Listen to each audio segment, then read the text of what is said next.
Hi, everyone. I wanted to share my thoughts on your client portfolio. And this is not complicated. I promise this is something simple and easy everybody can do. And quite frankly, what we're going to talk about is how your client mix is currently spread out. So client portfolio analysis is really simply an 80-20 analysis. And basically, we're looking at our client base to segment them into 5 different groups. Top 20% of our clients, bottom 20%, and then 20% increments in between. So in total, we're going to have 5 buckets of clients from top to bottom. And to do that, first of all, we need to understand what our dream client avatar looks like. We need to set the parameters that are important to us. And then we do the segmentation and review of our client base. And if we're looking at growth, the next step is to maintain your existing clients while focusing your growth efforts on your dream client avatar.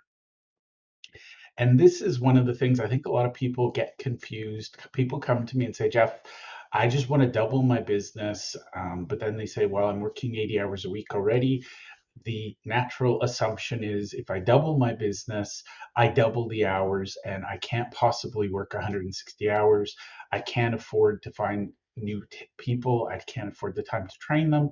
What we're going to do is clone our best clients and grow the business through those best clients so that we don't have to double our efforts. Instead, we're doubling the business based on revenue, based on our criteria, and then we're growing with less stress, less effort. And I know that might sound a little strange, but I will explain it, I promise. So if you haven't heard of the Pareto principle or the 80-20 principle, I highly recommend that you get familiar with it fast. And it's a natural law of science, it's a natural law of nature. And basically, if you look at anything in life, 80% of our results come from 20% of our efforts. And the problem is, if we don't know which 20% of our efforts bring us 80% of the results, we end up working really busy, long hours, we're crazy busy, we don't know what to do, we're always busy. So the Pareto principle is just a simple thing, looking at everything in your business, every piece of your business, every element, every aspect, and saying which part of this gives me the most results. Now, I just want to be clear, 80-20 is a guideline. It's not set in stone. So for some industries, it might be 95% of your effort come from 5% of your results. In others, it might be 30% of your results, 70% of your results come from 30% of your effort. On average, it works out to 80-20. And I actually had one client, we did an analysis of her client base, and we found that 88% of her revenue came from her top 20% of clients. So what we do, we encourage you to look at that top 20% and find ways to grow that part of your business because those clients will refer more often, they'll be happier with your services, they pay you more often, they are your best clients. So why wouldn't you clone them? And if you think about it, 88% of revenue came from the top 20. That means the other 80% of revenue, sorry, the 12% of revenue comes from the other 80% of your clients. So what that tells me in that specific business, you've got a small, good group of core clients who are amazing, pay you well, value you, but you've got 80% of your clients contributing 12% of your revenues. Sorry, in this case, I think it was actually profits. What that tells me is that in that 80%, there is a very good likelihood that there are clients that are costing money, not contributing money. So that's one of the things, if you're looking to grow your business, the very first thing is find your dream client avatar, pick one that you really like, and you might have the numbers already to be able to say, yes, these are my top 10 clients, or these are my top 20, or you may have to do a little digging. I promise you it's worthwhile. Even in retail, there are better clients than others, which is why we see this, loyalty cards, membership cards. That's how big companies gather that data so that they know who to market to. So one of the things you might want to look at for your dream client avatar is what industry are they in? What geographic region are they in? Are they big or small? Are they complex or simple? If you're doing business to business, are they franchise owned or are they owner managed and owned? And who are the largest vendors serving your ideal client? And that's another conversation for another day. We've talked about the key strategic partner plan. The single fastest way to grow is to build relationships with key strategic partners and find ways as a collective to serve them. So for this exercise, I'm going to show you how to put your clients into 5 buckets. A, clients meet 100% of your criteria and they're perfect. You love them. They pay you well. They come back frequently. They value you. They appreciate you. They're just good people. You really enjoy working with them. B, clients, they don't have 100% of your criteria, maybe they have 80%. They could be nurtured to become A clients. Or if we ignored them, they might decline into C clients. We'll talk about whether we want to nurture them or not in a minute. C clients, they have at best 60% of your criteria. And really, truly, they're not your best clients, but they're not your worst either.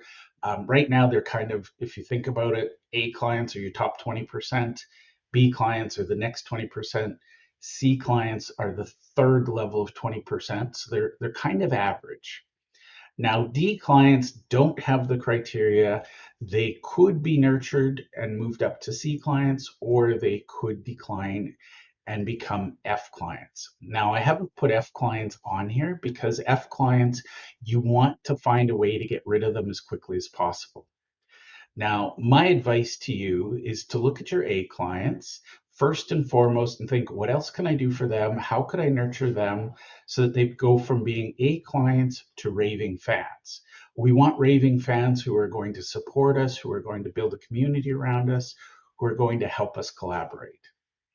So, our A clients, what I tell people is identify the revenue, look at last year's numbers, and just roughly what revenue did you get from your A clients, from your B clients, and so on. And what I do is I look at the revenue from my F clients and I look at the A clients and I say, how can I grow the A client revenue to offset the F client loss? So let's pretend I get $100,000 from my A clients. I get 20,000 from my F clients.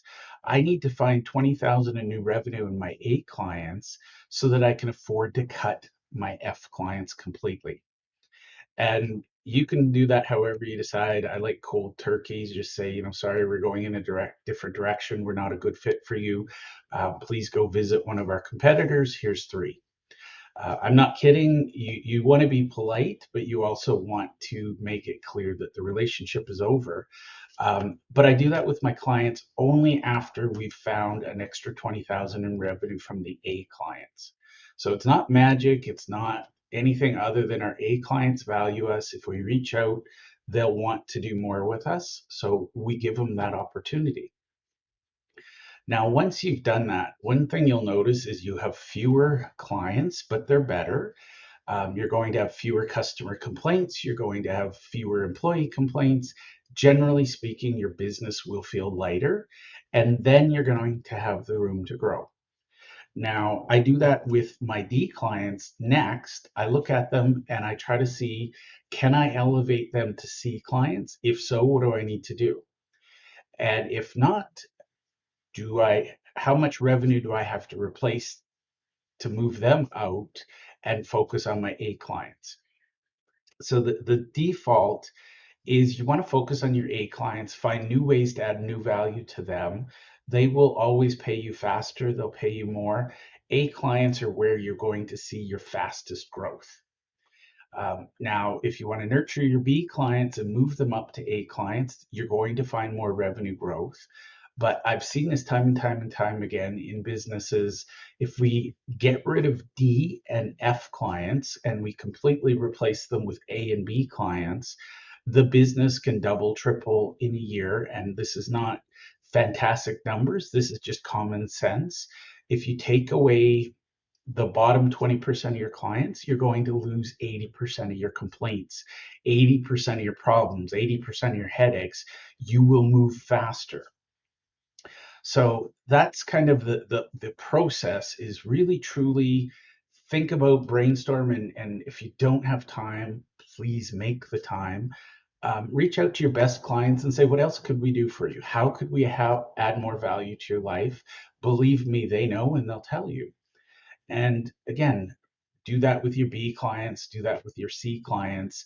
I've seen businesses that have completely cut the ties to anyone that's not a B or above. And there's a transition period. They allow their C clients a little bit of grace. They have a nurturing program to elevate them to B. But after a certain period, if they haven't reached B client status, they are let go. And I can tell you, the businesses that focus on their A clients exclusively are the happiest, most productive, most successful that I know.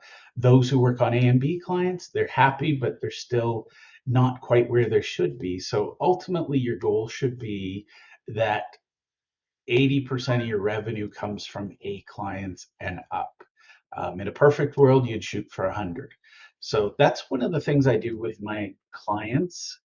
We look at their client portfolio. We do this client portfolio analysis, and I promise you, almost all of the opportunities for revenue growth are in the A and B clients.